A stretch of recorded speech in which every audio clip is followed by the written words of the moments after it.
दोस्तों आज हम देखने वाले हैं 2016 में आई स्पेनिश कहानी को जो कि मनी हाइस्ट से सिमिलर प्लॉट रखती है।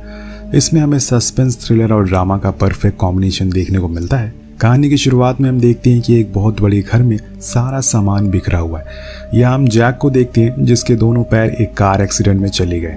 इसके साथ ही एक्सीडेंट में उसकी बेटी और वाइफ की भी मौत हो गई है। जैक पेशे से एक कंप्यूटर इंजीनियर है और वो अपना ज़्यादातर समय बेसमेंट में कंप्यूटर पार्ट्स को ठीक करते हुए गुजारता है। जैक इस पुराने घर में अपनी डॉग कैसेमीरो के साथ रहता है। इत्तेफाक से उसके डॉग के पैर में भी पैरालिसिस है जिसकी वजह से वो काम नहीं करता। पता चलता है कि उसका डॉग कैसेमीरो ने ही बहुत दिन से खाना खाना छोड़ दिया है, इसलिए जैक ने उसे कुछ टेस्ट करवाए हैं। अब वो वेटरनिटी हॉस्पिटल कॉल करके कैसेमीरो के टेस्ट रिपोर्ट के बारे में डॉक्टर से पूछता है। तो डॉक्टर उसे बताते हैं कि डॉग के पैरों को ठीक नहीं किया जा सकता, लेकिन एक रास्ता है जिससे उसे पैर पहले की तरह काम करने लग जाएंगे, पर इसके लिए उसे बहुत सारे पैसे की ज़रूरत पड़ेगी।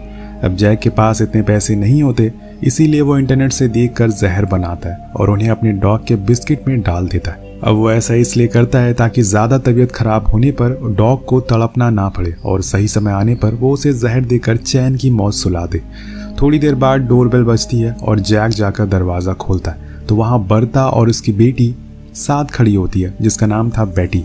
वो यहाँ पर इसलिए आए क्योंकि जैक ने अपने घर के ऊपर के कमरे को किराए पर देने के लिए न्यूज़पेपर में ऐड दिया था और उसी ऐड को देखकर वो बिना कॉल किए यहाँ पर आ गई। अंदर आने पर बेटी कैसेमीरा के पास जाती है, लेकिन जैक उसे रोक कर कहता है कि कैसेमीरा को स्ट्रेंजर कुछ खास पसंद नहीं है जो कि उसका डॉग है।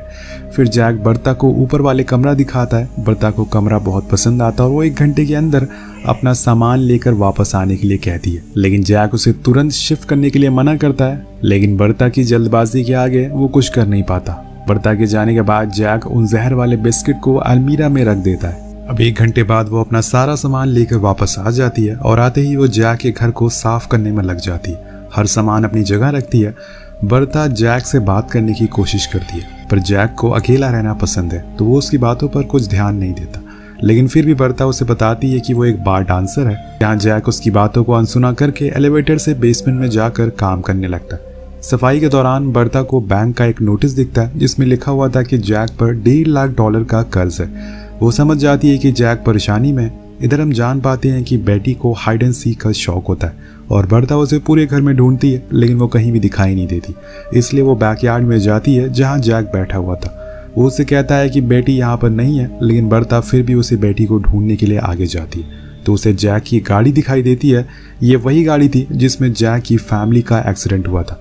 अब बहुत देर तक ढूंढने के बाद बेटी उसे अलमारी में मिलती है। कहानी और आगे बढ़ती है और बर्ता को एक दिन जैक की कुछ पुरानी तस्वीरें मिलती है जिसमें वो अपने परिवार के साथ बहुत खुश दिखाई दे रहा था, लेकिन एक एक्सीडेंट ने उसकी हंसती खेलती जिंदगी को तबाह कर दिया। उसी दिन बर्ता जैक को टेरेस पर लेकर जाती है और उसे डिनर ऑर्गेनाइज किया होता है क्योंकि आज के दिन जैक का जन्मदिन था। अब उसे ये बात एग्रीमेंट साइन करते हुए पता चली थी। अब डिनर के दौरान बर्ता उसे पूछती है कि क्या तुम्हें मेरी बेटी पसंद नहीं है, क्योंकि जब से हम लोग यहाँ पर आए हैं तुम उसे बात करने की भी कोशिश नहीं करते। तब जैक कहता है कि तुम्हारी बेटी भी तो मुझसे बात नहीं करती। इस पर बर्ता उसे बताती है कि उसकी बेटी गूंगी तो नहीं है, लेकिन 2 साल पहले उसने बात करना छोड़ दिया। अब यहाँ दोनों एक दूसरे के साथ बहुत ज़्यादा कंफर्टेबल हो चुके थे। एक दिन जैक हमेशा की तरह अपना काम कर रहा होता है, तभी वो देखता है कि बर्ता कैसेमीरो से दोस्ती करने की कोशिश कर रही है, मतलब कि उसके डॉग से। उसकी माँ उसे रोकने की कोशिश करती है, लेकिन वो फिर भी उसके डॉग के पास चली जाती है। जैक देखता है कि इतने दिनों में पहली बार उसके डॉग ने अपने पैरों पर खड़े होने की कोशिश करी है और ये देखकर वो थोड़ा इमोशनल हो जाता है और बेसमेंट में जाकर सिगरेट पीते हुए रोने लगता है। तभी उसके पास की दीवार से कुछ आवाज़ सुनाई देती है उसे। जब वो कान लगाकर सुनता है तो उसे उनकी बातों से पता चलता है कि कुछ लोग उस पर नज़र रखे हुए हैं। उसे ज़्यादा कुछ सुनाई तो नहीं देता, इसलिए वो नज़र रखने के लिए दीवार के छोटा सा होल करता है और उसमें कैमरा फिट कर देता है ताकि वो उनकी सारी हरकतों को रिकॉर्ड कर सके। और इसके साथ ही वो आवाज़ रिकॉर्ड करने के लिए स्टेथोस्कोप को भी दीवार से चिपका देता है। अगले दिन वो बर्ता से थोड़ी देर बाद वो उसे नीचे बेसमेंट में आने के लिए कहता है क्योंकि वो उसे रिकॉर्डिंग दिखाना चाहता था। अब जैक बेसमेंट में जाकर उनकी रिकॉर्डिंग को देखता है, तब उसे पता चलता है कि वो लोग उसके घर के पास वाले बैंक को लूटने की तैयारी कर रहे हैं और वो इसके लिए बैंक तक एक टनल खोद रहे हैं। वो अपने रॉबरी के प्लान में आज से 10 दिन बाद यानी कि 24 दिसंबर को अंजाम देने वाले हैं। ये देखकर जैक को शौक लगता है कि बर्ता भी उन लोगों से मिली हुई है। दरअसल बर्ता छत के रास्ते से वहां गई थी। ना सिर्फ वो उन लोगों को जानती थी बल्कि वो उनके लीडर की गर्लफ्रेंड भी है जिसका नाम गैलरीतो है। और गैलरीतो ने ही बर्ता को किराएदार बनाकर जैक के घर भेजा ताकि वो उस पर नजर रख सके और उसका ध्यान भटका सके। तभी ऊपर से बर्ता उसे पूछती है कि क्या वो नीचे आ जाए। तब जैक उसे मना कर देता है क्योंकि वो पहले उसे गैलरीतो का प्लान बताने वाला था और अब उसे पता चल चुका है कि बर्ता भी उनके साथ शामिल है। अगले दिन रिकॉर्डिंग देखने पर ब्लूप्रिंट से जैक को समझ आ गया था कि वो लोग बैंक के लॉकर तक पहुंचना चाहते हैं। इसके बाद जैक जाता है बेटी से दोस्ती करने के लिए और वो उसे बात करने की भी कोशिश करता है, लेकिन बेटी उसे कोई जवाब नहीं देती।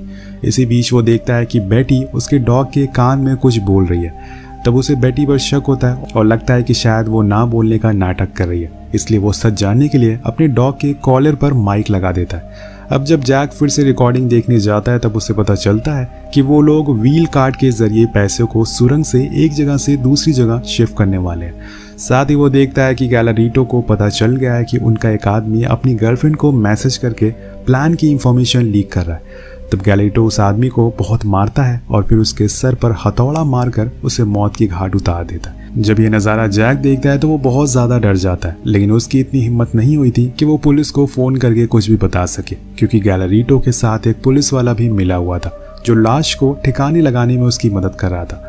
अब रात में जैक वाइन में बेहोशी की दवा डालकर बर्ता को बेहोश कर देता है और बेड के साथ ही उसे बांध देता है। फिर वो रिकॉर्डिंग सुनने लगता है जिसमें पुलिस वाला गैलरीतो को 746 और 748 नंबर के लॉकर को खोलने से मना करता है। ऐसा क्यों, ये हमें आगे पता चलेगा। जब बर्ता को होश आता है तब जैक उसे पूछता है कि आखिर वो इन क्रिमिनल्स का साथ क्यों दे रही है। तो बर्ता कहती है कि मेरा बॉयफ्रेंड क्रिमिनल नहीं है, वो चोर जरूर है लेकिन किसी को नुकसान नहीं पहुंचा सकता।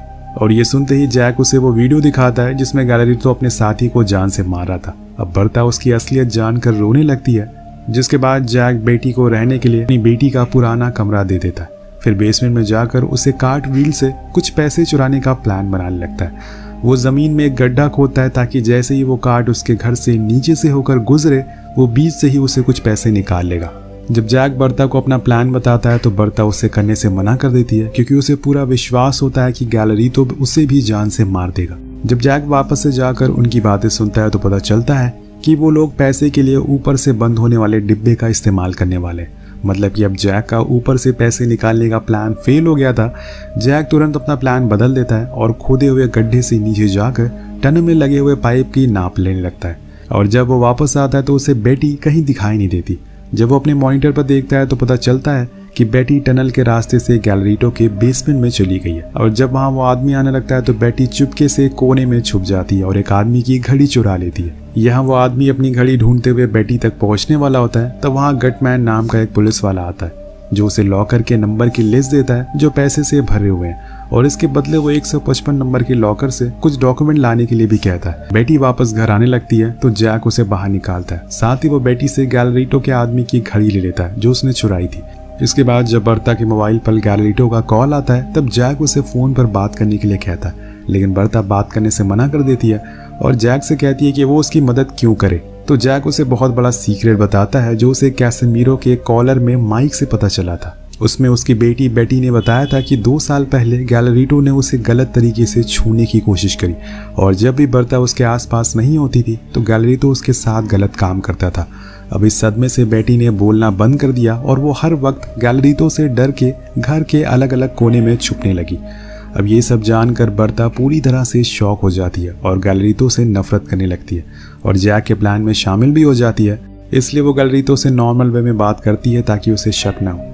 अब रॉबरी से ठीक एक रात पहले जैक जाकर पानी के पाइप में बॉम्ब लगाकर चोरों की बनाई हुई टनल से बैंक में एंटर कर जाता है और 747 नंबर के लॉकर से पैसे निकालकर उसे सही तरह से बंद किए बिना वापस आ गया था। यहाँ गैलरीटो और उसके आदमी बैंक में जाने से पहले बॉम्ब को फोड़ते हैं जिससे पाइपलाइन फट जाती है और सुरंग में पानी भरने लगता है। चोरों को लगा कि जैक की बेसमेंट की तरफ जाने वाला खड़ा उनके बॉम्ब के धमाके से बना है।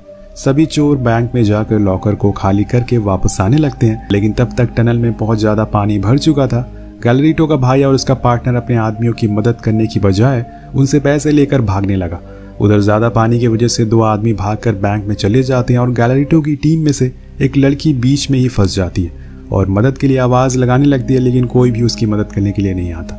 तभी जैक उस लड़की को बाहर निकालने के लिए अपना हाथ आगे करता है, लेकिन यहाँ पर वो लड़की जैक का हाथ पकड़कर ही उसे नीचे खींचने लगती है और जोर जोर से चिल्लाकर अपने साथियों को उसके बारे में बताती है। ये सुनते ही जैक अपने हाथ वापस ऊपर खींच लेता है और टनल को बंद कर देता है। पानी के भर जाने की वजह से और खुद की बेवकूफ़ी की वजह से उस लड़की की मौत हो जाती है। अब पानी इतना ज़्यादा हो चुका था कि जैक के बेसमेंट में आने लगता है। तब जैक सारा सामान बिखेर कर पैसे लेकर ऊपर आ जाता है। उधर बैंक में जब पानी बहुत ज़्यादा भर चुका था तो उन दोनों के पास अपनी जान बचाने के अलावा कोई रास्ता नहीं होता, इसलिए वो लोग ऐसे लॉकर को खोल देते हैं जिसमें सिक्योरिटी अलार्म बजने लगता है और पुलिस तुरंत वहाँ पहुँच जाती है।